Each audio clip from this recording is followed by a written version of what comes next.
সবচেয়ে বড় কথা হলো ও আমাকে দেখে অনেক খুশি হয়েছিল। ও হাসছিল। মানে নরমালি যেটা হয় যে আমরা যখন একসাথে ছিলাম তখন হয়তো ও কাজ থেকে এখন জেল থেকে মুক্তি পেয়ে গেলেন লাইলার কাছে। সুপ্রিয় দর্শক, লাইলা এরকমই কিছু কথা বলতেছে। সুপ্রিয় দর্শক, সেই মূল্যবান ভিডিওটা আমরা দেখে আসবো। আজকের ভিডিওটা অনেকটাই গুরুত্বপূর্ণ, অনেকটাই মনোযোগ সহকারে দেখবেন। সুপ্রিয় দর্শক, মামুন যখন জেল থেকে বের হয় তখনই কিন্তু সে লাইলার কাছে যায়। তাদের দুজনের মধ্যে কথাবার্তা হয়েছে। লাইলা এরকমেরই কিছু প্রতিবেদনের মাধ্যমে জানাচ্ছে। সুপ্রিয় দর্শক, সেই ভিডিও ক্লিপটা দেখে আসবো আমরা ইতিমধ্যে। অবশ্যই ভিডিওটা লাইক দিয়ে সম্পূর্ণ ভিডিওটা দেখতে থাকবেন। চলুন আমরা চলে যাই মূল ভিডিওতে। সেই লাইলার কিছু মূল্যবান কথাগুলো আমরা শুনে আসি। সবচেয়ে বড় কথা হলো ও আমাকে দেখে অনেক খুশি হয়েছিল। ও হাসছিল। মানে নরমালি যেটা হয় যে আমরা যখন একসাথে ছিলাম তখন হয়তো ও কাজ থেকে ফিরলে বা আমি কাজ থেকে ফিরলে যে আন্তরিক একটা দুজনকে দেখে একটা আন্তরিক হাসতাম বা মানে অনেকক্ষণ পরে দেখা হলো এরকম একটা ফিলিংস। তো আজকে এতদিন পরে ওকে দেখে ও আমার দিকে ঠিক ওভাবেই হাসলো, আমিও ওর দিকে এভাবেই হাসলাম। নর্মাল কুশলাদি বিনিময় হলো, ও ভালো আছে কিনা জিজ্ঞেস করলাম যে ওর কিছু লাগবে কিনা। ও আমার খোঁজ খবর নিল। এই সাধারণ কথাবার্তাই হয়েছে, বাট এই সাধারণ কথাবার্তাটাই আমার কাছে অনেকটাই মূল্যবান। মামুনের প্রতি আমার ভালোবাসা বা আমার প্রতি মামুনের ভালোবাসা কারোরই কোনো কমতি নাই।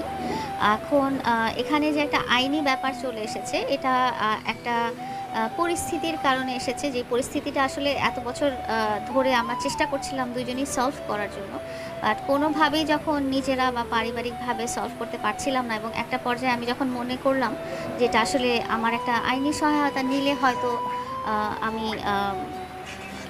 আমি হয়তো এর একটা ভালো সমাধান আইনের মাধ্যমে পেতে পারি, সেই হিসেবেই আইনের আশ্রয়টা নেওয়া। আসলে যখন আমার একেবারেই দেয়ালে পিঠ থেকে গিয়েছে, এটা কিন্তু তখনই আমি দেশের একটা আইন আছে বা রাষ্ট্রের একটা আইন আছে এবং এটা আসলে সব মানুষের জন্যই অ্যাপ্লিকেবল। সেটা আপনি আপনার যখন আপনার প্রয়োজন হবে আপনি সেটা সহায়তা নিতে পারবেন। তো এটা জনগণের জন্যই আসলে ক্রিয়েট করা হয়েছে। তো আমিও যখন একেবারে সব কিছু ট্রাই করে যখন দেখলাম যে আসলে আমি সমস্যাটা সমাধান করতে পারছি না, তখন এই আইনের দ্বারস্থ হয়েছে এবং আমি বিশ্বাস করি যে আমি একটা ভালো সমাধান বা বিচার পাবো। আসলে এটা এই পরিস্থিতিটা আসলে কারোরই কাম্য না, এবং আমিও আমার ভালোবাসার মানুষকে কষ্টের মধ্যে কখনোই দেখতে চাইনি এবং চাইও না এখন পর্যন্ত। এটাই বলছি যে ওকে আমি কখনোই খারাপ অবস্থাতে দেখতে আগেও যেরকম চাইনি, আজকেও চাইনি। যেমন আপনারা বললেন যে ও জামিন পেয়েছে, এটা শুনে আপনি রাতের বেলায় চলে গিয়েছেন। আমি জানি যে রাতের বেলা ওকে ছাড়া হয়তো সম্ভব না বা পসিবল না, তারপরেও গিয়েছিলাম যে এই আশায় যে হয়তো ও বের হতে পারবে। তো যেটা বলছি যে সিচুয়েশনটা খুব একটা ঘোলাটে একটা অবস্থায় হয়ে গিয়েছিল আমাদের মধ্যে। তো এটা থেকে আমার আর কোনো ওয়ে ছিল না। এটা যেহেতু আমি একটা আইনি সহায়তা চেয়েছি রাষ্ট্রের কাছে, আমার এটা একটা প্রসেসের মধ্যে স্টার্ট হয়ে গেছে এবং এটা কিভাবে কি সমাধান করা যায় এটা আইনগতভাবে এটা ডিল করা হবে। আমার আইনজীবী এবং মামুনের আইনজীবী আছেন। আইনি প্রসেস চালিয়ে যাওয়া মানেই যে তাকে কষ্ট দেওয়া বা কষ্টের মধ্যে ফেলা এটা না।